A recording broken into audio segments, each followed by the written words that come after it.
हिंदी में यूपीएससी की तैयारी से संबंधित प्रोग्राम्स को देखने के लिए सब्सक्राइब करें स्टडी IQIAS हिंदी। आज की चर्चा की शुरुआत मैं एक सवाल से करता हूं। सवाल यह है कि क्या भारत को अब कनाडा से अपने संबंध हमेशा हमेशा के लिए तोड़ लेने चाहिए? आपको लग रहा होगा कि सर ने बहुत ही एब्सोल्यूट टाइप से सवाल पूछ दिया है। हमेशा हमेशा के लिए संबंध तोड़ लेना ये किस सीमा तक ठीक है और क्या वर्तमान में परिस्थितियां चल रही हैं, इसको समझने की ज़रूरत है। और इस सवाल का उत्तर भी तभी दिया जा सकता है जबकि इन सभी वस्तु स्थितियों को एक तराजू में तौल करके देखा जाए। आज की इस चर्चा में हम लोग इस तराजू को तौलने की ही कोशिश करेंगे और इस बीच मैं ये भी चाहूँगा कि आपके मन में जो तराजू है वो क्या बता रहा है, क्या वो संकेत कर रहा है, वो कमेंट सेक्शन में ज़रूर बताइएगा। चर्चा की शुरुआत हम लोग कर चुके हैं। सामने आप देख रहे हैं एक बड़ी खबर है जिसमें कनाडा के प्रधानमंत्री जस्टिन ट्रूडो ने ये बातें कही हैं कि no hard proof when we made first allegation. कहने का मतलब सीधा सीधा है कि देखिए साहब, हमने जब पहली बार आरोप लगाया था, पहली बार जब हमने ये कहा था कि हरदीप सिंह निज्जर की हत्या को लेकर के भारतीय जो डिप्लोमेट्स हैं इनका कहीं ना कहीं जो पर्सन ऑफ इंटरेस्ट जैसी बातें कही जा रही थी, पर्सन ऑफ इंटरेस्ट हो सकते हैं, तो इसमें कनाडा के प्रधानमंत्री ने क्या कहा है कि भाई देखिए, हमारे पास में ऐसा कोई हार्ड प्रूफ नहीं था, कोई पुख्ता सबूत नहीं था। हमने केवल चीज़ों की तहकीकात की और इस तहकीकात के दौरान में कुछ ऐसी स्थितियां निकल करके सामने आ रही थी और यहाँ तक कि हमने अपनी 5 आइज जो इंटेलिजेंस ग्रुप है इसके ज़रिए भी हमने कई सारी तहकीकातें की हैं और भारत को इसके बारे में हमने बताया भी था, लेकिन भारत के द्वारा कोई ऐसा सच बेहतर सहयोग नहीं दिया गया। ये सारे आरोप जस्टिन ट्रूडो जी के द्वारा दिए गए और लगातार दिए गए। ऐसा नहीं है कि पहली बार दिया गया, लगातार बीते वर्ष से ये जो आरोप हैं सुनने को मिल रहे थे भारत को और भारत ने लगातार इन आरोपों का खंडन भी किया है। इस विशेष टॉपिक को लेकर के एक विशेष चर्चा अतुल जैन सर ने अपने एक वीडियो में की भी है, जिसमें ये उन्होंने बताया भी है कि वर्तमान में किस तरीके से भारत और कनाडा के स्तर पर राजनयिकों को लेकर के जो एक तल्खी उभरी, उसमें क्या कुछ आगे निर्णय लिया गया, क्या कुछ कदम उठाए गए, इस पर आप उस वीडियो को देख सकते हैं। वर्तमान में हम लोग कनाडा और भारत के बीच का जो संबंध है इसमें क्या कुछ अन्य महत्वपूर्ण आयाम है, इसके ऊपर बातचीत करेंगे और देन फिर जो सवाल है उस सवाल का उत्तर ढूंढने की कोशिश करेंगे। आगे इस पर बातचीत करने से पहले मैं आपको ये भी बता दूं कि यदि आप सिविल सेवा परीक्षा 2025 की तैयारी को लेकर के अभी भी विचार कर रहे हैं, अभी भी आपके मन में कहीं ना कहीं एक कसक जैसी स्थिति है कि शायद यदि मैं अच्छे तरीके से थोड़ा एफर्ट लगा पाता या एफर्ट लगा पाती तो IAS 2025 को क्वालिफाई कर सकते थे, तो आप अपने इस कसक को दूर कर सकते हैं इस बैच से जुड़ करके, जिसकी शुरुआत 21 अक्टूबर से सुबह में 8 बजे से हो रही है। यदि आप इसमें एडमिशन लेना चाहते हैं तो जल्दी से जल्दी दिलीप लाइव कोड का इस्तेमाल करते हुए मात्र 19,000 रुपये में इस कोर्स को ज्वाइन कीजिए, जिसके जरिए आप अपने GS की PT और मेंस की तैयारी बहुत ही शानदार तरीके से, बहुत ही रिफाइंड वे में, स्मार्ट तरीके से कर सकते हैं, ताकि आपका सिलेबस कम समय में सटीक तरीके से पूरा हो सके और आप क्वालिफाई कर सकें इस एग्जामिनेशन में। तो यहाँ पर इस बात का ध्यान रखिएगा। आगे हम लोग जो देख रहे हैं, 2 खबरें मैंने यहाँ पर मेंशन की हुई हैं।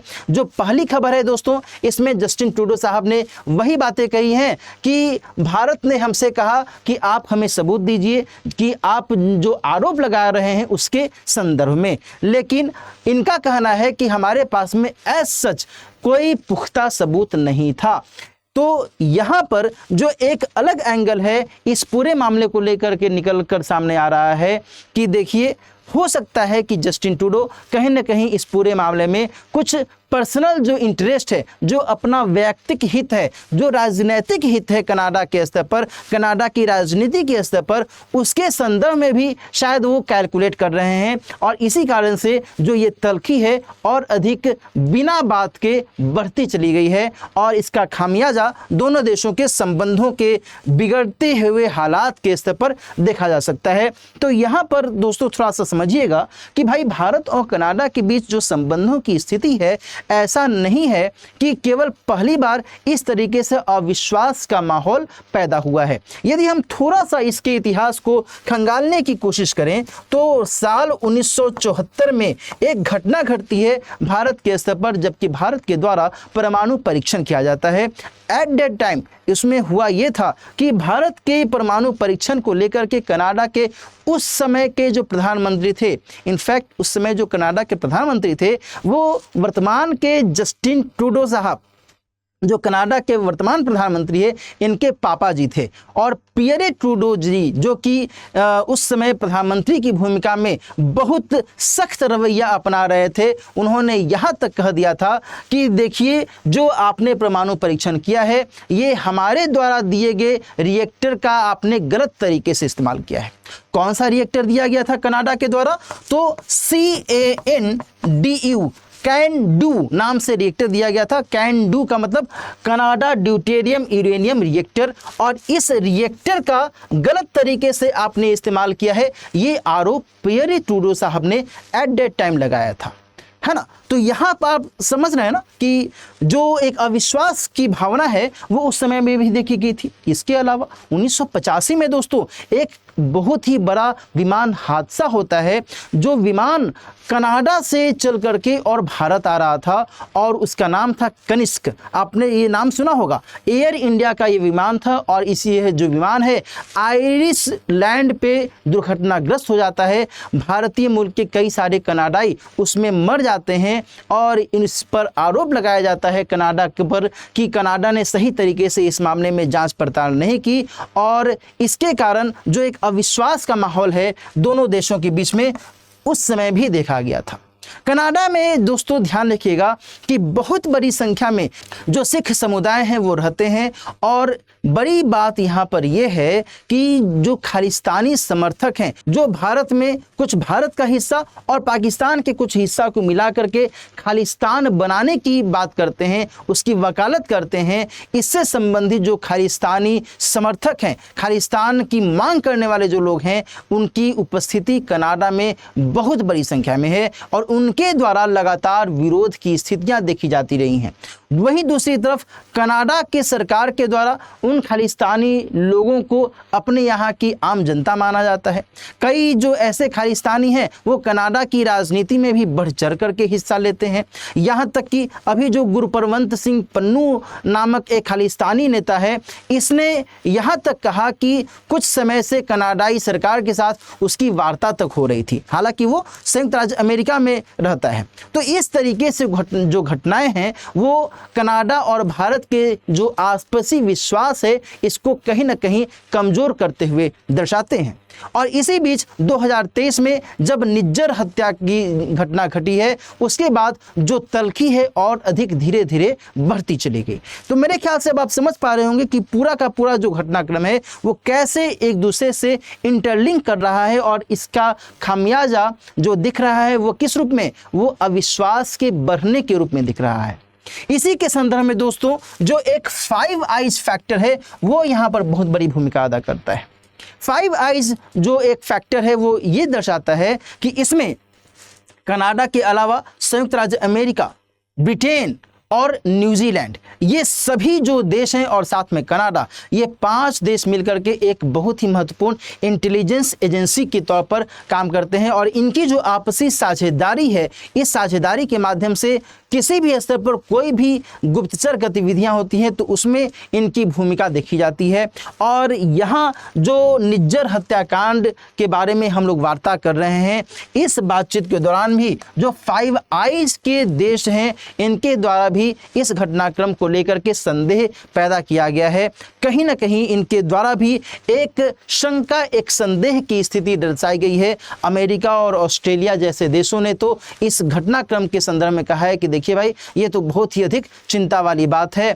और जो ब्रिटेन है, ब्रिटेन ने भी इस मामले को लेकर के चिंता जाहिर की है। तो ये सब जो फैक्टर्स हैं वो दर्शाते हैं कि कहीं ऐसा ना हो कि कनाडा के साथ जो भारत का संपर्क और संबंध है वो तो थोड़ा बिगड़ ही गया है, कहीं इसका खामियाजा भारत का पश्चिमी देशों के साथ जो संबंध है उसमें भी कहीं खटास की स्थिति न आने पावे, है ना। तो जाहिर सी बात है भाई, ब्रिटेन है, अमेरिका है, हाँ, ऑस्ट्रेलिया है। ऑस्ट्रेलिया एक बहुत ही महत्वपूर्ण देश है भारत के संदर्भ में। भारत और ऑस्ट्रेलिया के बीच में कई मायनों में संबंध स्थापित रहता है। तो ऐसे में ये जो एक वस्तु स्थिति है उसको ध्यान में रखने की आवश्यकता है। कनाडा के साथ में जो संबंध है भारत का, उसके मामले में जो कूटनीतिक एक दृष्टिकोण है, इसे भी नज़रअंदाज नहीं किया जा सकता है। पूछिए कैसे? कनाडा और भारत के बीच में चलो वर्तमान में जो एक तलखी है वो तो है ही। भारत को क्या आपको लगता है, भारत आज के समय में एक बहुत ही महत्वपूर्ण उभरता हुआ देश बन रहा है। हिंद प्रशांत क्षेत्र में भारत की जो पैठ है वो लगातार मजबूत हो रही है, और ऐसे में हिंद प्रशांत क्षेत्र में भारत का साथ कौन दे रहा है? तो अमेरिका दे रहा है, ऑस्ट्रेलिया दे रहा है, जापान दे रहा है या नहीं दे रहा है। और ऐसे में भारत यदि इस पार्टिकुलर क्षेत्र में अपने प्रभाव को स्थापित कर रहा है, तो कनाडा के साथ यदि संबंध में टकराहट की स्थिति पैदा होगी, तो क्या कनाडा आगे आने वाले समय में हिंद प्रशांत क्षेत्र में अपने प्रभाव को बेहतर तरीके से स्थापित कर सकेगा भारत के समर्थन के बिना? हाँ, यहाँ पर एक क्वेश्चन मार्क भी उभरता है।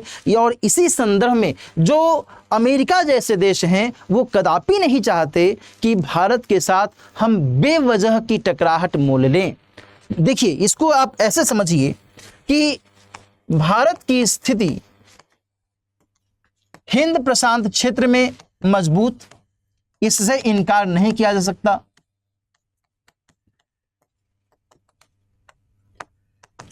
और हिंद प्रशांत क्षेत्र में एक और जो भारत को टक्कर देने वाला देश है वो कौन है? चीन है ना। भारत अमेरिका के साथ में कैसे? तो क्वाड के माध्यम से। क्वाड का नाम आपने सुना होगा, चतुष्कोणीय सुरक्षा संवाद। ठीक है जी। अच्छा, अमेरिका और चीन के बीच में जो रिलेशन है ये सकारात्मक है या नकारात्मक? तो निगेटिव रिलेशन है। और भारत और चीन के बीच का जो रिलेशन है वो सकारात्मक है या नकारात्मक? वो निगेटिव रिलेशनशिप है। ऐसे में अमेरिका क्या चाहेगा कि भारत के साथ हम टकराहट मोल लें? अमेरिका हमेशा चाहेगा कि हिंद प्रशांत क्षेत्र में हमारा जो प्रभाव है वो लगातार बढ़ता रहे, और निश्चित तौर पर अमेरिका भारत के साथ इस क्षेत्र में समर्थन करना चाहेगा। वहीं पश्चिमी एशिया क्षेत्र के अंतर्गत भी जो स्थिति है दोस्तों, उसको आप समझिएगा। पश्चिम एशिया के अंतर्गत भारत और अमेरिका ने I2U2 में पार्टिसिपेट किया हुआ है। इजराइल, इंडिया, यूएसए और यूएई, संयुक्त अरब अमीरात, यूएई को कहा जाता है। तो यहाँ पर भी भारत की भूमिका है। भारत मध्य एशियाई देशों के साथ भी संपर्क साधे हुए है, और जो मध्य एशियाई देश हैं वो एनर्जी के दृष्टिकोण से, यूरेनियम के दृष्टिकोण से, प्राकृतिक गैस के दृष्टिकोण से एक बहुत बड़ी भूमिका अदा करते हैं। आ रही बात समझ में ना? तो कई सारे जो समीकरण हैं उनको समझने की जरूरत है, और इसी के संदर्भ में भारत की जो स्थिति है वो कहीं ना कहीं अप्रत्यक्ष और प्रत्यक्ष तौर पर मजबूत होती हुई दिखती है। ठीक है जी। एक जो दूसरा एंगल है दोस्तों, वो यहां पर मैं आपको बताऊं कि जो कनाडा है ये G7 के अंतर्गत शामिल है। आपको पता है कनाडा G20 में भी शामिल है कि नहीं? बिल्कुल है। और भारत ने अभी हाल ही में G20 की अध्यक्षता की है, और भारत G20 में न केवल अध्यक्षता किया है बल्कि भारत ग्लोबल साउथ का अगुवा देश है, वैश्विक दक्षिण, जिसमें अल्प विकसित और विकासशील कई सारे देश शामिल हैं। ऐसे में भारत का प्रभाव G20 के लिहाज से बढ़ा है या नहीं बढ़ा है? ऑब्वियसली बढ़ा है। यदि हम G7 में कनाडा को थोड़ा सा अलग भी रखें, बाकी के जो 6 देश हैं, अमेरिका है, ब्रिटेन है, फ्रांस है, जापान है, इटली है, ये सभी देश भारत के साथ सपोर्ट करते रहे हैं या नहीं करते रहे हैं? हमेशा से करते रहे। हमेशा मतलब अभी तो एट प्रेजेंट कर ही रहे हैं, पहले की बातें छोड़ दीजिए। तो ऐसे में भारत का जो पलड़ा है कनाडा के रिस्पेक्ट में, इस कंटेक्स्ट में यदि हम देखें तो वो मजबूत होता हुआ दिखता है। Getting it? तो इन सभी वस्तु स्थितियों को भी ध्यान में रखने की आवश्यकता है। यहाँ पर दोस्तों एक बात मैं आपको और बताऊं कि जब हम सिख समुदाय के स्तर पर बातचीत करते हैं तो सिख समुदाय की भूमिका कनाडा के अलावा ब्रिटेन और ऑस्ट्रेलिया में भी देखी जाती है। खालिस्तानी जो उपस्थिति है न केवल कनाडा में है बल्कि ब्रिटेन और ऑस्ट्रेलिया में भी इनकी उपस्थिति देखी गई है। और हाल के समय में कई सारे ऐसे वाक़ये हुए हैं जबकि हिंदू मंदिरों पर हमले किए गए हैं इन खालिस्तानी गतिविधियों के माध्यम से। तो एक जो तनाव की स्थिति है यहाँ पर भी समझने की ज़रूरत है कि यदि कनाडा में खालिस्तानी प्रभाव को ज़्यादा मदद मिलेगी, ज़्यादा सपोर्ट मिलेगा, जो भारत के पॉइंट ऑफ व्यू से वो नकारात्मक छवि को दर्शाएगा, और ब्रिटेन और जो ऑस्ट्रेलिया है यहाँ पर भी जो खालिस्तानी हैं वो और अधिक प्रभावी भूमिका में आ जाएंगे, तो क्या ऐसे में ब्रिटेन और ऑस्ट्रेलिया के लिए यह ज़रूरी हो पाएगा कि वो भारत का विरोध करे या फिर भारत के अगेंस्ट में कोई कार्रवाई करे? और क्या ये भारत और बाकी इन दो देशों के आपसी जो संपर्क है, आपसी जो संबंध है, इसके संदर्भ में महत्वपूर्ण है? नहीं, क्योंकि केवल एक पार्टिकुलर मुद्दे को लेकर के, केवल एक खालिस्तानी मुद्दे को लेकर के न ब्रिटेन चाहेगा और न ही ऑस्ट्रेलिया चाहेगा कि भारत के साथ हमारी तलखी बढ़े। तो यहाँ पर यह जो एक एंगल है इसे भी समझने की ज़रूरत है। इसके अलावा दूसरे देश की ज़मीन पर हत्या का जो मामला है वो एक गंभीर मुद्दे के तौर पर भी सामने आता है, यह भी एक एंगल है। दोस्तों ध्यान रखिएगा कि यदि हम पश्चिमी देशों की बात करें तो सामान्य तौर पर इन देशों के द्वारा रूस, ईरान, सऊदी अरब के माध्यम से जो दूसरे देशों की ज़मीन पर कुछ हत्याएं करवाई गई हैं इसकी आलोचना की गई है ना? तो रूस, ईरान और सऊदी अरब की लिस्ट में यदि भारत भी शामिल हो जाएगा तो पश्चिमी देशों के लिए भारत के साथ में जो संपर्क है इस पर एक नकारात्मक असर पड़ सकता है ना? मैं पॉजिटिव और नेगेटिव दोनों वस्तु स्थितियों को लेकर के चल रहा हूं। कहीं पर भारत का पलड़ा भारी दिख रहा है, कहीं पर भारत का पलड़ा थोड़ा हल्का दिख रहा है, जैसे कि ये वाला एक एंगल, ये फैक्टर अपने आप में बहुत ही महत्वपूर्ण है ना? तो यहाँ पर हम लोग लिख सकते हैं रूस, ईरान, सऊदी अरब द्वारा ऐसे कदम उठाए गए हैं और इनकी आलोचना की गई है पश्चिमी देशों के द्वारा कि आपने दूसरे देश की ज़मीन पर और असैसिनेशन किया, हत्या करवाई, ये गलत बात है। और यदि भारत के अब ऊपर जो आरोप लगाया जा रहा है, यदि ये अनफॉर्चुनेटली यदि इसे सच मान लिया जाए तो फिर पश्चिमी देश और भारत के बीच का जो संपर्क है, संबंध है, वो बेहतर होगा या फिर इसमें दरार आ सकती है ना? और भारत के द्वारा ये लगातार इनफैक्ट कहा जा रहा है कि देखिए साहब, हम ऐसा कुछ नहीं किए हैं, आपने यदि कुछ भी प्रमाण हमारे समक्ष पेश किया होता तो एक बार के लिए हम इसको देखते, इसके ऊपर हम विचार करते, लेकिन आप खुद ही बता रहे हैं कि हमारे पास में कोई पुख्ता सबूत नहीं है ना? ये कौन सी बात होगी कि आप आरोप तो लगा रहे हैं लेकिन आरोप को साबित करने के लिए आपके पास में कोई प्रमाण नहीं है ना? तो ये जो एक स्थिति है ये यहाँ पर उभर करके सामने आ रही है। वहीं दूसरी तरफ यदि हम इस वर्तमान परिप्रेक्ष्य में भारत और कनाडा के बीच का जो द्विपक्षीय व्यापार है इसकी स्थिति को थोड़ा सा टटोलें तो इसमें ये जानकारी मिल रही है कि एज सच कोई खास इम्पैक्ट, नेगेटिव इम्पैक्ट नहीं पड़ेगा। और इस लिहाज से यहाँ पर ये कहा जा रहा है कि हाल के समय में भारत में कनाडा से जो होने वाला निर्यात होता था वो बढ़ा है बीते वर्ष की तुलना में, और भारत के द्वारा कनाडा को जो निर्यात होता था उसमें थोड़ी सी घटोतरी हुई है। यानी कनाडा ने भारत को ज़्यादा निर्यात किया है और भारत ने कनाडा को थोड़ा कम निर्यात किया है, लेकिन फिर भी ये एवरेज है, इसमें ऐसा कोई बहुत बड़ा अंतर नहीं देखा जा रहा है। और ऐसी स्थिति में भी यह जो व्यापार है वो एज इट इज चलता रहेगा, इसमें एज सच कोई बहुत बड़ा बदलाव नहीं होगा। वहीं एक जो फैक्टर है वो निकल करके ये भी सामने आ रहा है कि देखिए भारत ने अमेरिका के साथ एक बहुत ही महत्वपूर्ण स्ट्राइकर आर्मर्ड व्हीकल के खरीद को लेकर के बातचीत की है। और ये जो स्ट्राइकर आर्मर्ड व्हीकल है यानी कि एक बहुत ही शस्त्रों से सुसज्जित, हथियारों से सुसज्जित एक टैंक है, इस टैंक के निर्माण में कनाडा की कंपनी ने भूमिका निभाई है। और इस तरीके से वर्तमान में जो भारत और कनाडा के बीच में तनाव बढ़ा है, ऐसे में जो इस टैंक को लेकर के भारत और अमेरिका के बीच में बातचीत चल रही है, इसमें भी खटास पड़ सकती है। और ये टैंक अपने आप में बहुत ही महत्वपूर्ण माना जाता है। कहा जा रहा है कि लद्दाख जैसे ऊंचाई वाले क्षेत्रों में इस टैंक की भूमिका बहुत महत्वपूर्ण हो सकती है और चीन से टकराने के लिए इस टैंक की उपस्थिति यदि वहाँ पर हो जाएगी तो ये बेहतर होगा। लेकिन एट प्रेजेंट जो वस्तु स्थिति दिख रही है उसमें इस टैंक की आपूर्ति को लेकर के थोड़ी सी चिंता उभर रही है।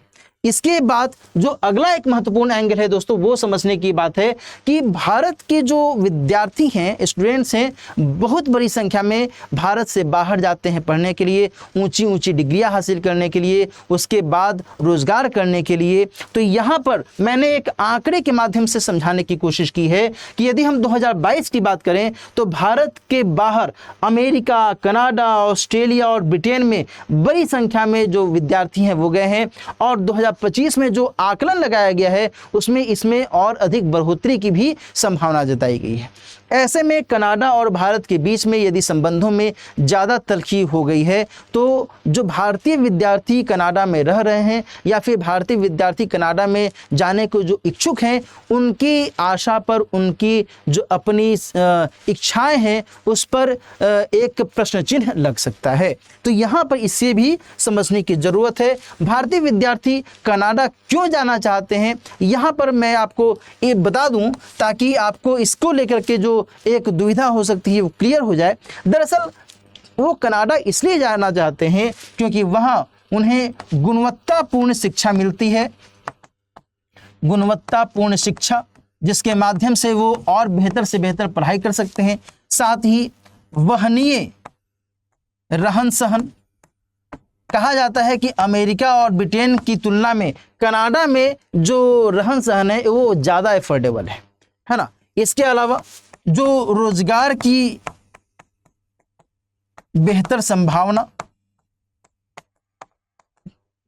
पढ़ाई करने के बाद जो प्लेसमेंट है वो बहुत ही आसानी से मिलने की संभावना देखी जाती है ना। तो इस सब के मद्देनज़र जो भारतीय विद्यार्थी हैं वो चाहते हैं कि भाई हम कनाडा जाएं, वहाँ पर बेहतर तरीके से पढ़ाई लिखाई करें और अपना जीवन संवारें।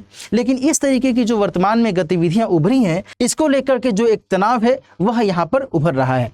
इसके अलावा यदि हम टोटलिटी में भारत के संदर्भ में बातचीत करें दोस्तों, तो हम सभी को पता है कि भारत ग्लोबल साउथ का अगुआ है। मैंने पहले भी इसके बारे में चर्चा की।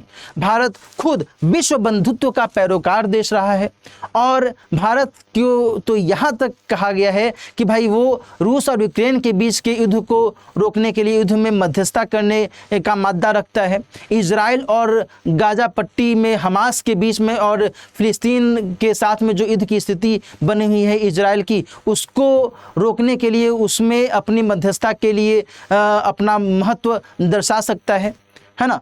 तो ये जो महत्व है भारत का आज के समय में जिस तरीके से उभरा है, ऐसे में भारत और कनाडा के बीच का जो ये संबंध है, जो एक पार्टिकुलर फैक्टर को लेकर के संबंधों में खींचतान है, इसे कितनी सीमा तक बढ़ाया जा सकता है, इस पर विचार करने की ज़रूरत है ना। और यहाँ पर यह भी समझने की आवश्यकता है कि भारत आज के समय में वैश्विक मंच पर एक उभरते हुए देश के तौर पर, एक प्रगतिशील देश के तौर पर और 2047 तक विकसित देश होने की सपना देखने वाले महत्वपूर्ण मंच के तौर पर देखा जा रहा है। और इस कंटेक्स्ट में जो वस्तु स्थिति है वो ये है कि भारत को कनाडा के साथ में जो संबंध है इसको लेकर के बहुत ही सावधानी से विचार करने की आवश्यकता है। हम सभी को पता है कि भारत ने कई सारे देशों के साथ में अपने संबंध सकारात्मक तौर पर स्थापित किए हैं। जहां भी जिस भी देश के साथ विवाद होता है, भारत अपने स्तर पर कभी भी पहल नहीं करता है। ये भारत की अपनी विदेश नीति की छाप है ना।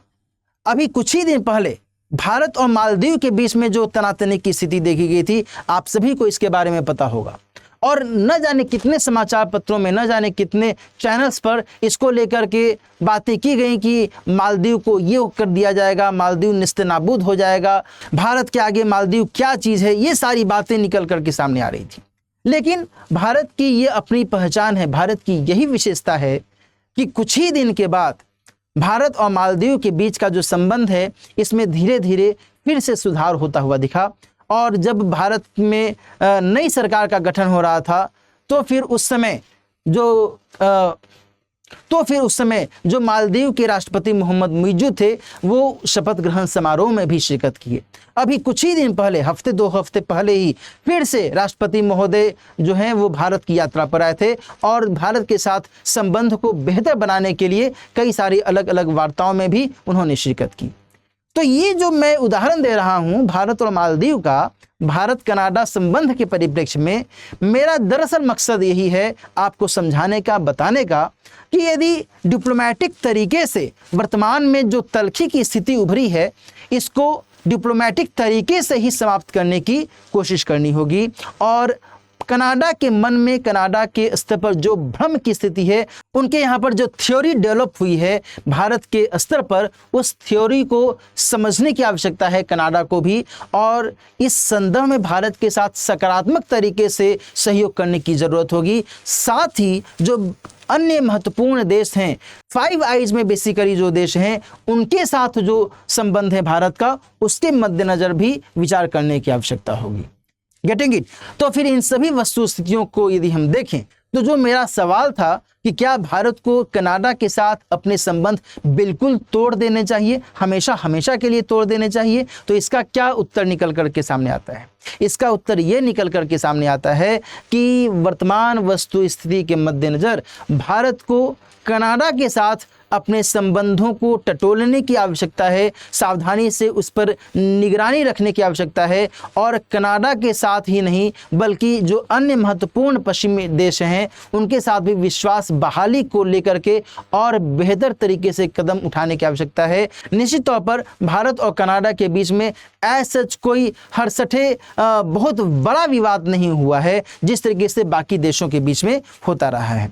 तो इस फैक्टर को लेकर के, खालिस्तानी मुद्दे को लेकर के, या फिर जो एक असैसिनेशन जैसा मुद्दा उठा उसको लेकर के दोनों देशों को और अधिक सावधानी से वार्ता करने की ज़रूरत दिखती है। और जहाँ तक बात आती है संबंधों को लेकर के, निश्चित तौर पर भारत इस मामले में बहुत अधिक काबिले तारीफ वाला देश है कि इसने किसी भी देश के साथ अपने संबंधों को हर संभव अपने स्तर पर सकारात्मक तौर पर बेहतर बनाने की कोशिश की है। और कनाडा के संदर्भ में भी भारत की यही नीति रहेगी। Getting it? चलिए, तो आज की चर्चा अब हम लोग यहीं पर समाप्त करते हैं। कई सारे अलग अलग डायमेंशंस के जरिए मैंने आपके साथ इस मुद्दे पर बातचीत की है। मुझे उम्मीद है आपको ये चर्चा पसंद आई होगी। और यदि आपको ये चर्चा पसंद आई तो इसे कमेंट सेक्शन के माध्यम से भी बताइएगा कि आपको कैसा लगा, इस पूरे मुद्दे को समझने में आपको कोई परेशानी तो नहीं हुई।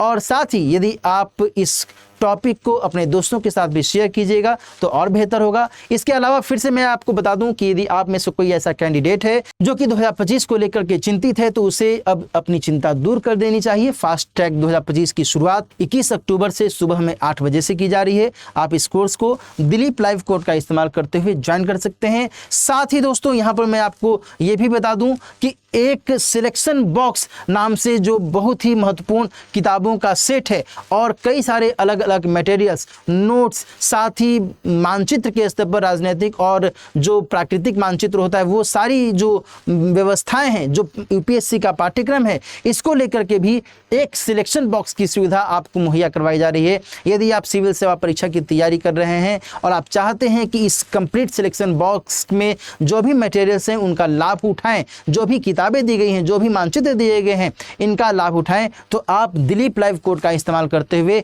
इस सिलेक्शन बॉक्स को परचेज कर सकते हैं। इसके अलावा दोस्तों एक अन्य महत्वपूर्ण जो 18 हिंदी पुस्तकों का सेट है ये भी आपको मिल सकता है, जिसमें केवल और केवल जो 18 किताबें हैं विभिन्न विषयों को लेकर के, ये आपके लिए बहुत अधिक लाभकारी हो सकती हैं। आपके अध्ययन को और इनरिच करने में ये सहायक हो सकती हैं। तो इसके लिए भी आप दिलीप लाइव कोड का इस्तेमाल करते हुए मैक्सिमम डिस्काउंट डिस्काउंट के साथ इस 18 किताब के सेट को खरीद सकते हैं। इसके अलावा यदि आप एनसीईआरटी को बेहतर तरीके से मजबूत करना चाहते हैं तो एनसीईआरटी की 5 पुस्तकों का जो सेट है वो भी आप दिलीप लाइव कोड का इस्तेमाल करते हुए मैक्सिमम डिस्काउंट के साथ परचेज कर सकते हैं, जिसके जरिए आप बेसिक जो सब्जेक्ट के स्तर पर अध्ययन है वो कर सकें और विभिन्न विषयों में जो समझ है वो विकसित कर सकें। तो ये जो किताबें हैं निश्चित तौर पर आपके लिए लाभकारी हो सकती हैं। इसके अलावा यदि आप मुझसे टेलीग्राम चैनल से जुड़ना चाहते हैं तो आप ये टेलीग्राम चैनल जरूर सब्सक्राइब कर लीजिए। कई बार स्टूडेंट्स के द्वारा पूछा जाता है कि सर टेलीग्राम चैनल कौन सा है, तो dilip.kumar@02 ये मेरा टेलीग्राम चैनल है। यहीं पर मैं PDF भी शेयर कर देता हूं ताकि आप बाद में अच्छे से रिवाइज कर सकें। इसके अलावा आपकी कोई भी क्वेरी है तो आप मुझे इस मेल ID पर मेल कर सकते हैं। यहाँ पर आप अपनी क्वेरी भेजिएगा, मैं उसका रिप्लाई भी कर दिया करता हूँ। तो ये जरूर ध्यान में रखिएगा। मिलते हैं फिर किसी और टॉपिक के साथ। अपना ख्याल रखिए। All the best. हिंदी में यूपीएससी की तैयारी से संबंधित प्रोग्राम्स को देखने के लिए सब्सक्राइब करें स्टडी IQ IAS हिंदी।